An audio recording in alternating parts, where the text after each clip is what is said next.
Hi, my name is Tara McCarthy. I'm an attorney and compliance professional working in the private fund space in New York City.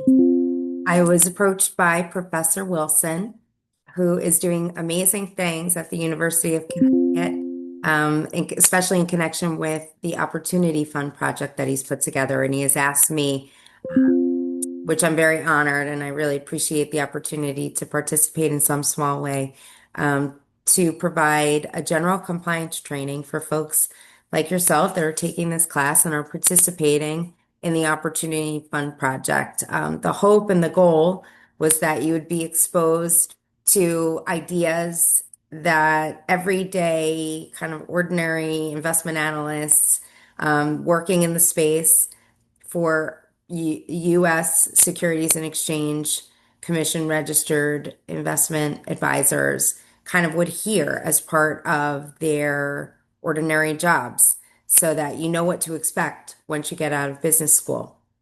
And so I was very happy to be asked. And this is my stab at just a general compliance 101, the very high level but very important topics that you should be aware of serving as investment analysts for the Opportunity Fund. Even though this is a school-based project, a lot of the principles, if not all of them, are the same. So when you get out in the real world, you kind of have an idea that you'll meet someone like me, your chief compliance officer, and he or she would be giving you some important lessons, things to keep in mind every single day that you're working at whatever private fund you may choose to work at. So with that, let's go. Compliance 101. Why compliance matters. So first of all, what is compliance?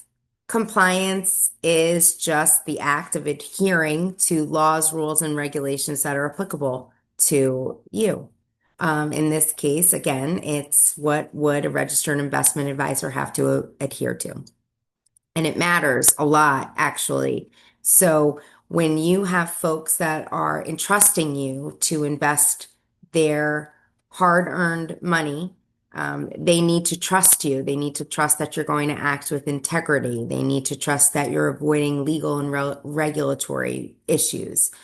And so even in the context of this student managed fund, this is really important to keep in mind because business school will go by very quickly. And before you know it, you'll be sitting in a hedge fund or another private fund that is registered for an advisor that is registered with the SEC. And these are things that you'd have to keep in mind every single day that you go to the office.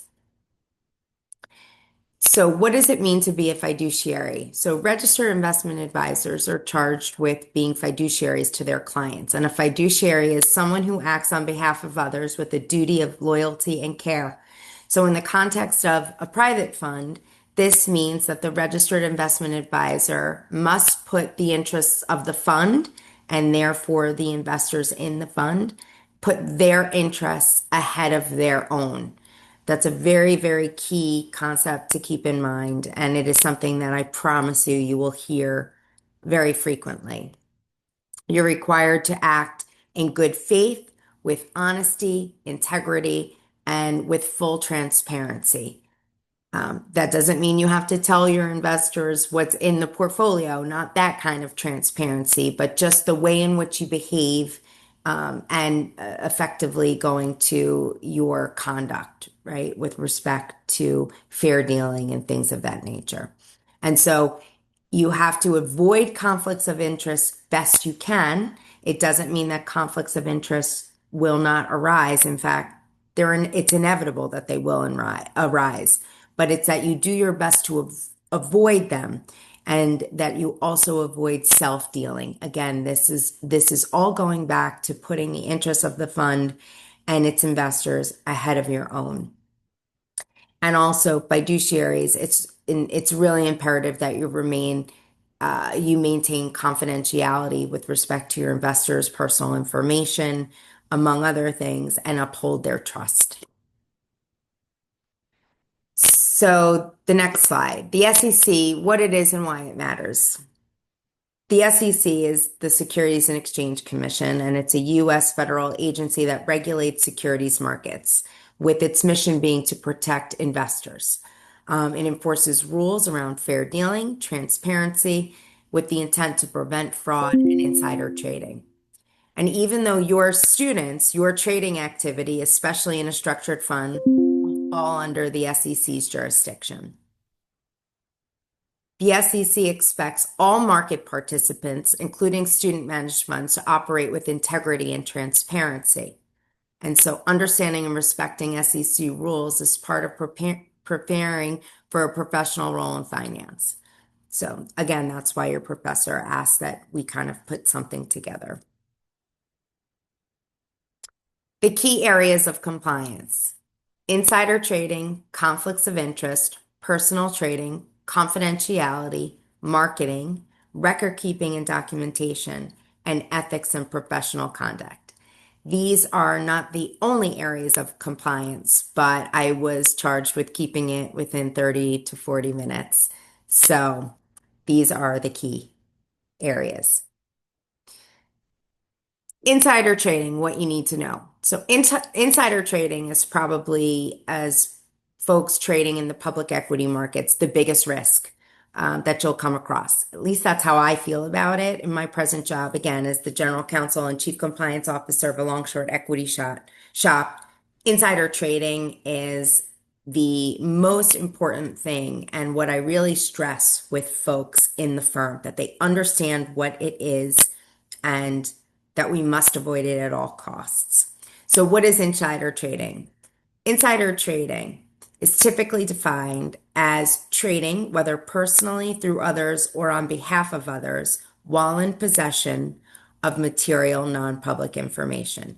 Material non-public information, we'll call it MNPI for the rest of the training. But what is MMPI? So, information is material if there is a substantial likelihood that a reasonable investor would consider it important in making an investment decision.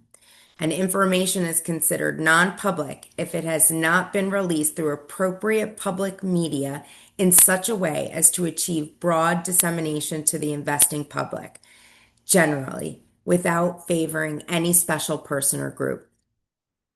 It's a lot of words, right? But there's very simple examples, right? So let's say you're speaking to someone. This happens all the time. Guys and gals that are investment analysts, they will have a meeting with someone who's on the management team of a publicly traded company. And if that person discloses information regarding their earnings prior to the earnings being released to the general public, then that is likely to be, I mean, it is MMPI, because it is very likely, let's say it's the CFO, and the CFO tells an analyst, wow, we really did not hit our marks this past quarter. When the sales figures come out, they're going to be very disappointing to the public, and they're much lower than we had forecasted. Well, that analyst is going to know, like, oh, that's not great. And so the stock price is likely to tank.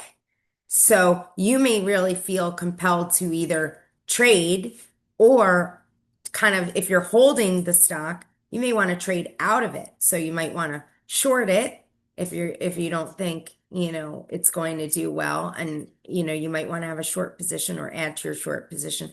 Or if you are presently holding it because you thought it was a long, and you want to trade kind of out of it because you think the stock price is going to plummet, then you don't want to, you want to avoid losses. So in one instance, I'm sorry, in the short scenario, you would be seeking to gain money. And in the long scenario, where if you think the stock price is going to decrease, you want to avoid the losses. So that's an example of, if you're in receipt of MMPI, because now the CFO has told you earnings information prior to the public hearing it, and then if you traded on it because you're not really, you're not supposed to trade on MMPI, as you know, then um, you would be breaking the law. So you never trade or tip anyone on any information that would be deemed MMPI, and there's legal and other consequences. And so the one thing that I think is really important to know is the person in your firm that you would go to if you think you found out information that was too good. That's how I tell my team. If there's ever information that comes to you, whether it's at a cocktail party or you're sitting with a management team, um, or you have a friend that is working, this happens too. You might have friends that are lawyers and perhaps they're working on M&A deals and they end up telling you, and they shouldn't, so they're breaching a duty that they have to their law firm and their client, but they tell you about potential M&A activity and you want to trade on it. These are things that you should not do. But if you're unsure, always find a compliance officer, whether it's a manager or a CCO, and the person that you're advised you should speak to, whomever it is. Sometimes it's a lawyer. And just make sure that you ask before you do anything because there are consequences. Conflicts of interest. So Rule 204A1 under the Advisors Act requires that registered investment advisors adopt and implement a code of ethics to identify and resolve conflicts of interest to the benefit of the funds. In this instance, it is the Opportunity Fund. So what is a conflict? There are many types. You can have personal conflicts, financial, professional.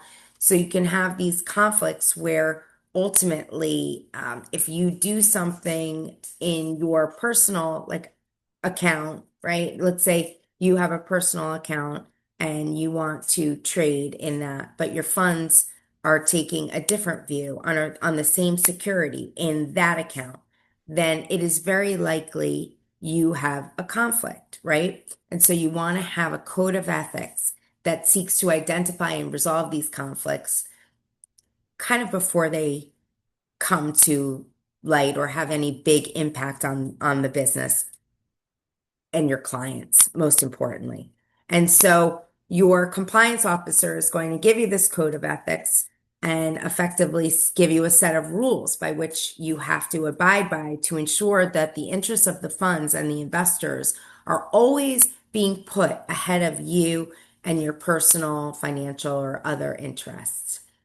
This is another situation where I really urge you and like folks in my companies, I've always said, if you have a question or you're not sure, disclose that potential conflict to your trusted compliance officer and seek guidance as to what to do.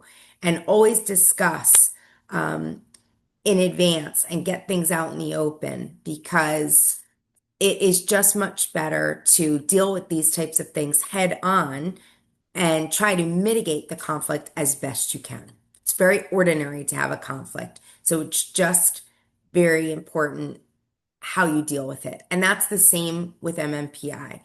It is not very ordinary actually to have MMPI, I will say, but it's not catastrophic to have MMPI, but it is catastrophic to trade on it. So, um, very different topics that we're talking about, but a lot of times the end result of disclose and seek guidance, oftentimes with your CCO, it's the same advice.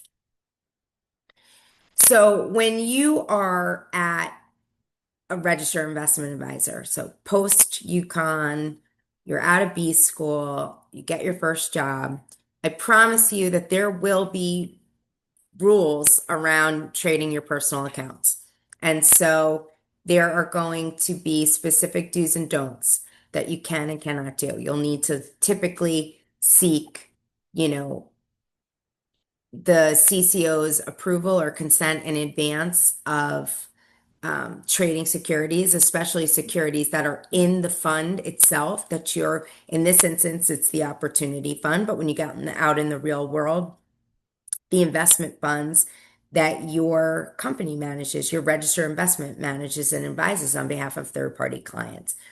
So just expect that you're not going to have the ability to trade for your personal accounts the way you would prior to the job, prior to working for a registered investment advisor. And the other thing is that if you're married or have a significant other that you live with, very often that person is going to fall under the registered investments personal trading rules as well, because the SEC is very big on ensuring that things that you cannot do directly, that you don't find a way to do it indirectly. And in the case of personal trading, if you couldn't trade for your account, but let's say mine, since I have a husband, then my husband wouldn't be able to put in a trade in his personal account for me if I wouldn't be able to do it by my employer's standards. So just remember, there are going to be do's and don'ts and with respect to personal trading. And in this particular instance, I'm going to leave that specifically to Professor Wilson to talk about as to what you can and cannot do regarding the securities that might be in your personal accounts and in connection with the securities that you choose to hold in the opportunity funds. But oftentimes you can expect that you'd need to pre-clear it with the CCO, and there may also be periods of time in which you're blacked out from trading.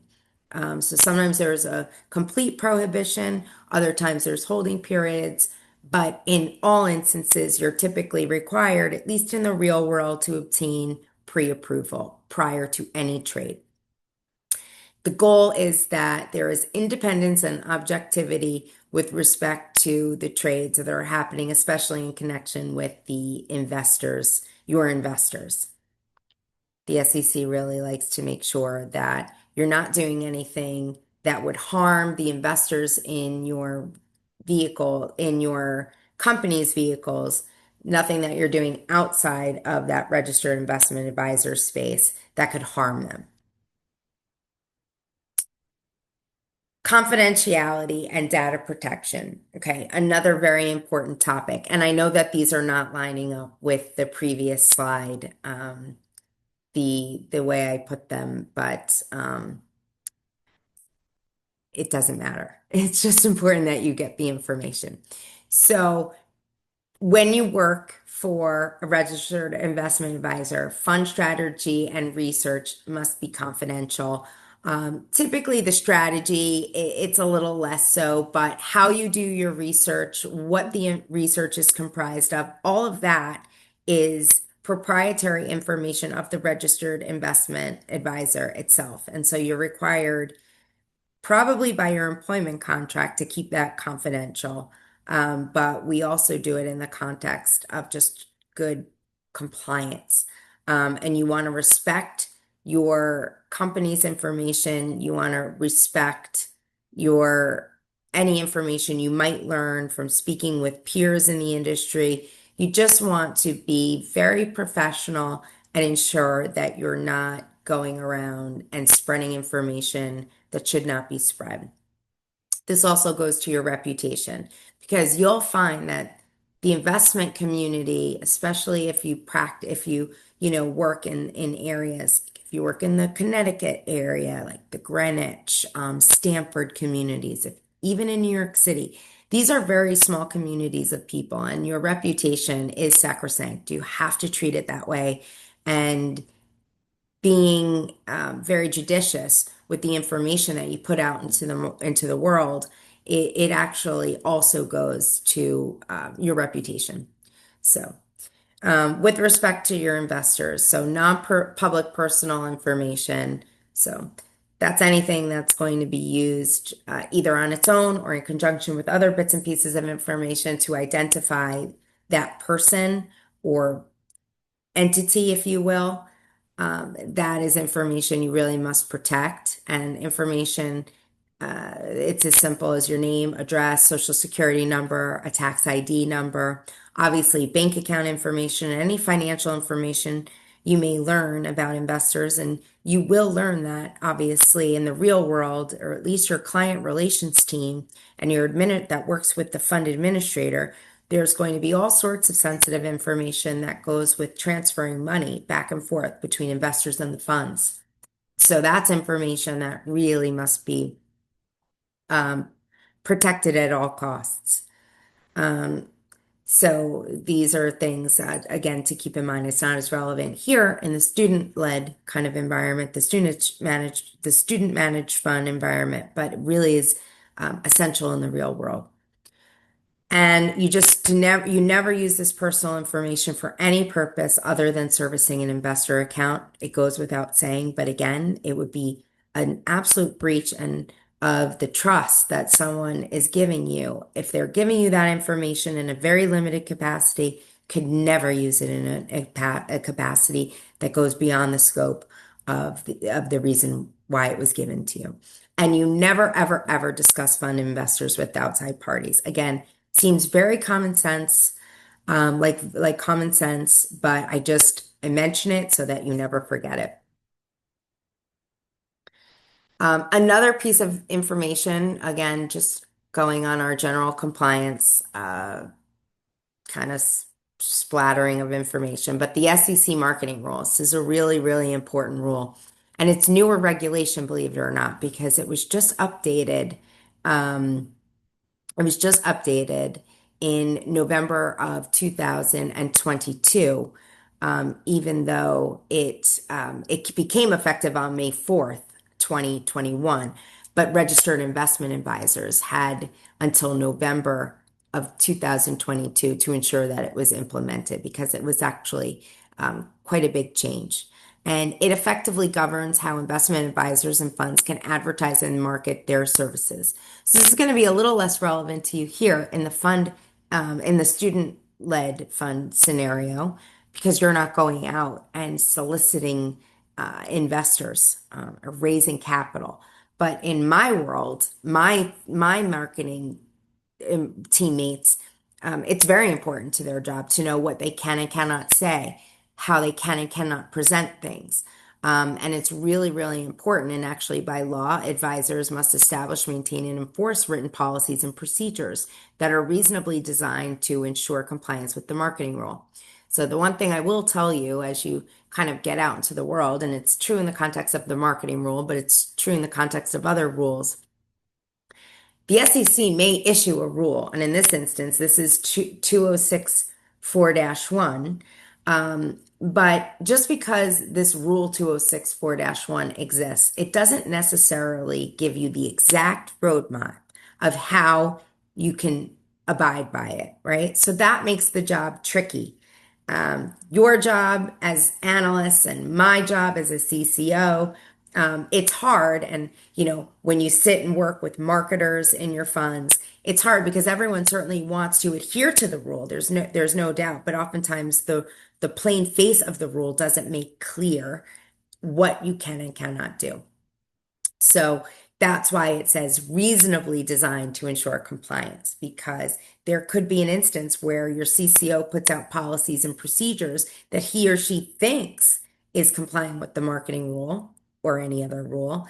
And the SEC may come in one day and take a look at your policies and procedures and pick up some of your marketing materials and may say, hey, we don't actually think that this really complies with the rule, and this is why, in which case you'll have to amend and advise your processes and your training, marketing decks, and hope that you're getting out with just maybe a little, like the proverbial slap on the wrist.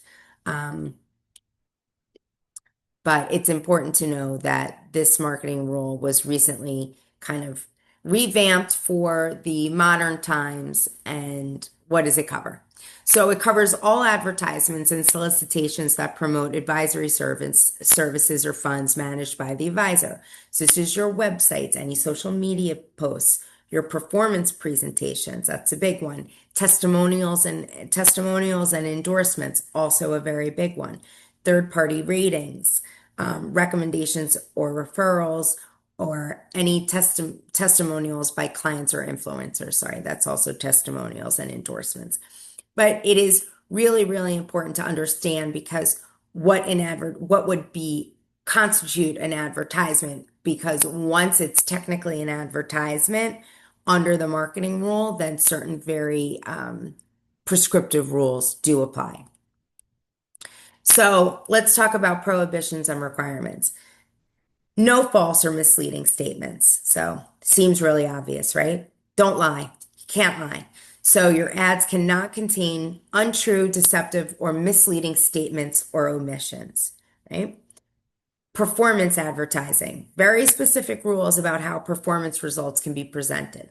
So basically, these are, this is not an inclusive list, but for example, no cherry picking of favorable results unless it's balanced with unfavorable data. So meaning you can say the good stuff that happened, how has the fund performed well, but you have to balance it with things that the fund has not been doing well, right? So you can't say, oh, we've been doing so great, so great, so great, and then just minimize your poor performance. No, because that would potentially, be deceptive, and an investor may decide to give money with you, right? To invest money with you based on these really unbalanced kind of results that you're presenting to them.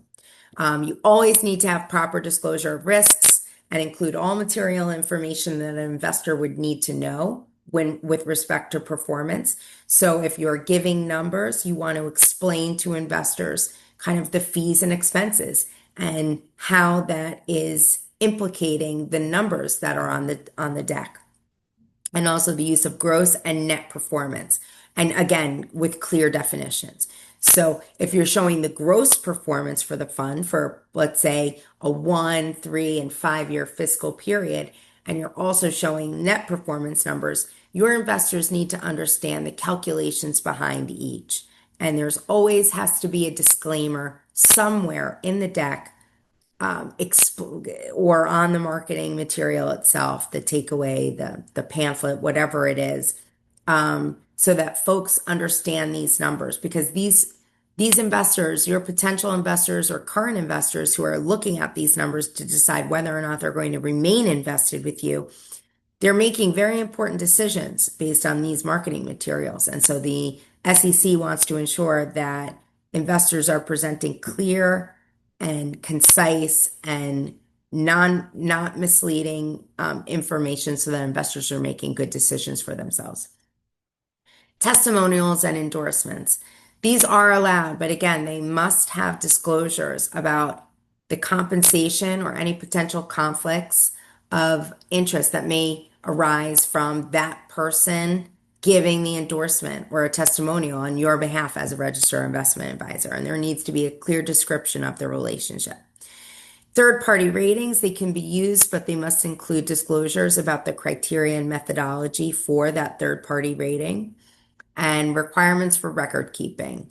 So advisors absolutely must keep records of any advertisements and related marketing materials, as well as the underlying support as to how the investment advisor came up with the performance numbers that are in that deck. And that all must be kept 5, 7 years. But I will tell you, registered investment advisors very rarely discard information, because with things being electronic now, it's very easy to keep this information for as long as the registered investment advisor exists. And that's generally considered best practice.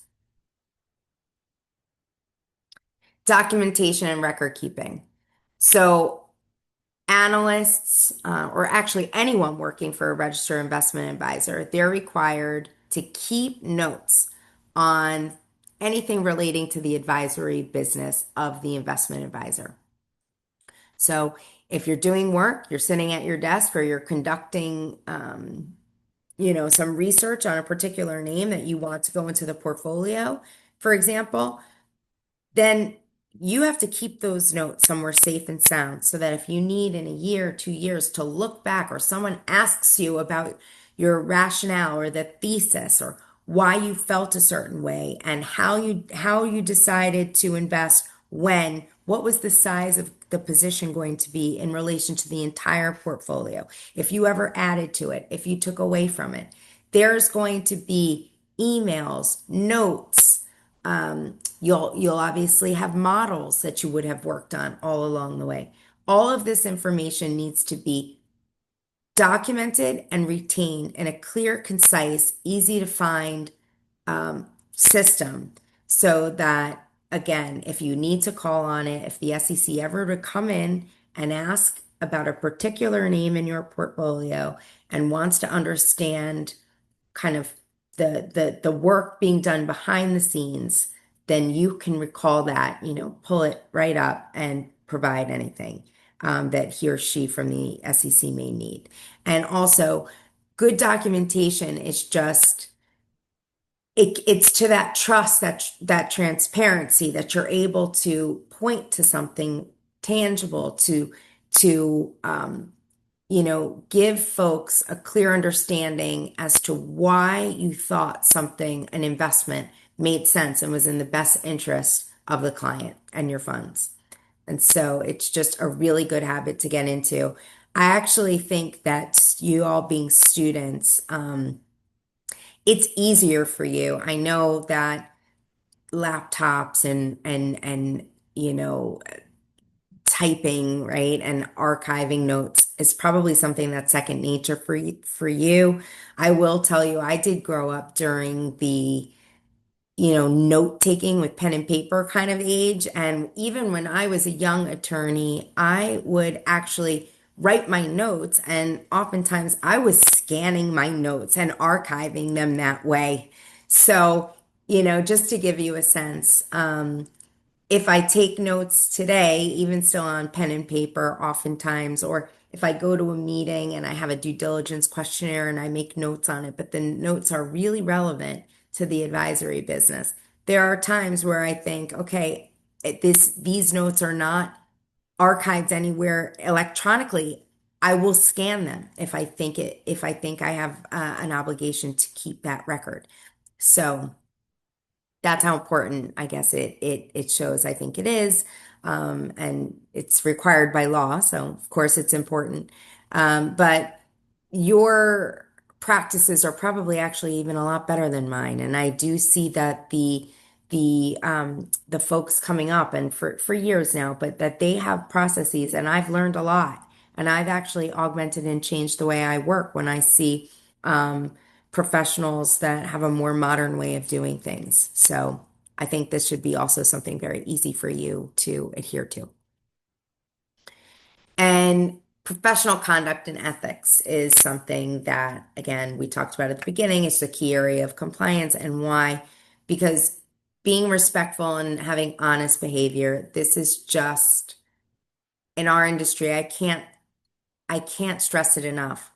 Your word is your bond, how you treat your investors, how you represent yourself to the market, how you, um, the manner in which you treat your investors, generally treating investors, equally. It doesn't mean that there might be times where some investors are not getting, are receiving terms that might be different from other investors. But so long as you're open about it, transparent about it, that you say some investors receive different terms, and you disclose it in a document that all investors have access to, that all investors understand, that all investors read, or at least can take it away and have educated, experienced, seasoned advisors read along with them. And they're making good decisions for themselves based on the most transparent information, then you've upheld your end of the bargain and behaved very professionally with high moral character and a strong sense of ethics. And that's really, honestly, you know what? I have two kids. I'm happy to share. I have two kids. I would never, ever, for me personally, I think about it in a way, if my two children heard that their mom did X, whatever that X is, would I be proud if they knew their mother did X? That's how I think about it. Would I be proud if my children read about my behavior in the Wall Street Journal? And so I urge you to find your own person that or people that you want, your parents, your grandparents, your spouse, your children. Uh, you want to make them proud. You want to make yourself proud, but sometimes it's easier to see it from the eyes of someone else. And just ensure that you're aligning with UConn's code of conduct at all times. Very important. And again, you can reach out to Professor Wilson for anything that UConn and the School of Business may mandate that you abide to. The consequences of noncompliance, damage to reputation. I can't stress how important this is. You can do everything right for 30 years and you could destroy a 30-year career if you're so lucky to have one, if I'm lucky to have one, in 5 minutes. So you never want to damage your reputation. These are small circles. It's the same folks. And again, it's not just the folks in the industry, it's your family. It's yourself. Don't let yourself down.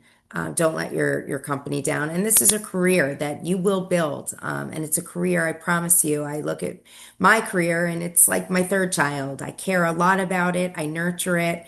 And I certainly don't want to do something silly and damage my career and my reputation. And there can be penalties. For you, there would be academic penalties if you do something that's not complying or compliant with the UConn Code of Ethics and things of that nature. And in the real world, the SEC has their own penalties, and I promise you, you really don't want to find out what they are. And it will impact your future opportunities, and folks will lose trust in you. I just can't stress how important this is.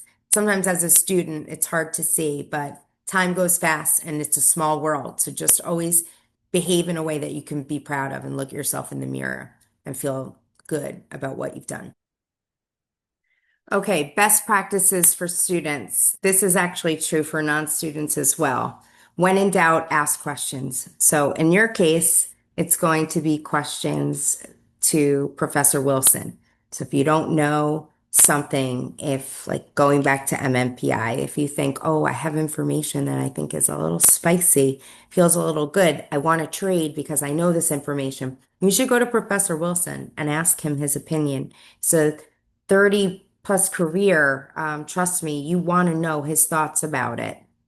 In the real world, you'll want to go to someone like me, a CCO or a compliance manager, who's ever charged with giving you some sound advice with anything compliance, not just MMPI. If you want to trade something in your personal account, you're not sure if you can trade it there because of the things that the fund or exposures that the fund may have. Ask questions. And no question is silly or stupid. So be brave. Ask the questions.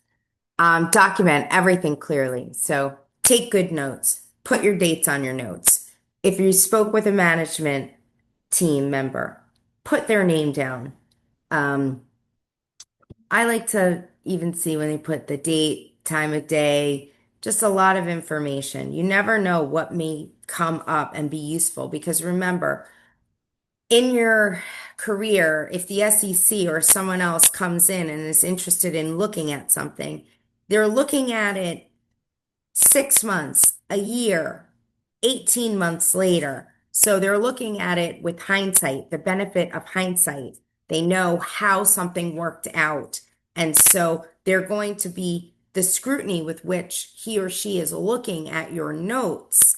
It's very intense. And so the more color that you can give and transparency into your thought process, your logic, it's going to protect you.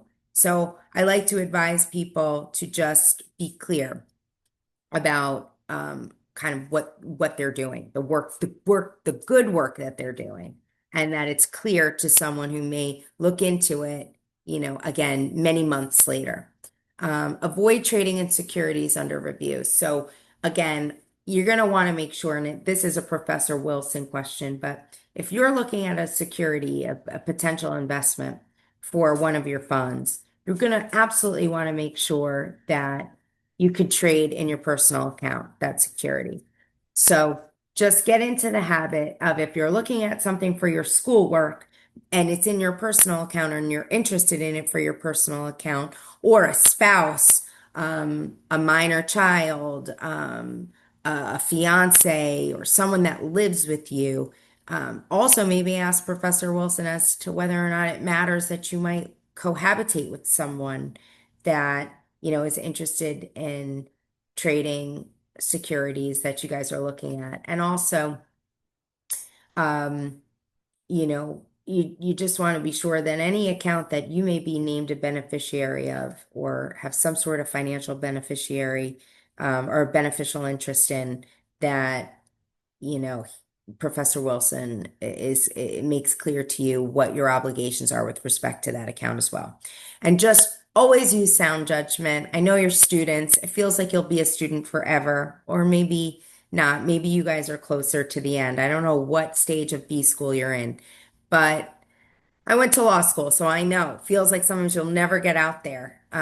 You'll never get out and really get to show the world what you've got, but it comes sooner than later. So treat this like your career. And many of the folks that you meet at UConn's business school, you'll cross paths, many times. I promise you, it's a small, small world in the investment advisory space. And so New York, Connecticut, and the interplay between those two communities. So remember, you're building your reputation today. It really all matters. Sometimes when you're a student, you can't see it, but I promise you, you'll look back and you'll think that, you know, you might know someone and 10 years later in your professional career, if you run across them, you could very well find yourself forming opinions based on time you spent together in the classroom and vice versa. So use sound judgment, act in a way and behave in a way that you could be proud of. And it all matters for your future self. Um, so. Professor Wilson also wanted me to maybe share kind of some ideas or thoughts on a compliance career path. I don't know if anyone in this particular room or watching this video would be interested in compliance, but there's a lot of different paths. So you can go to law school and be a lawyer and then somehow get into compliance like the way I did, or you don't need to actually be an attorney. And there are other ways to find yourself.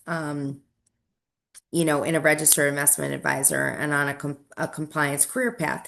You can be an analyst or an associate. So that's like an entry level job in compliance. And you would assist with like monitoring things like trading in personal trading accounts um, or making filings on behalf of the funds and onboarding employees and making sure that all the attestations that need to be made. So every year or every quarter, there are employee attestations. People have to promise that they're being a good citizen of the firm. So that's what a very junior person might do.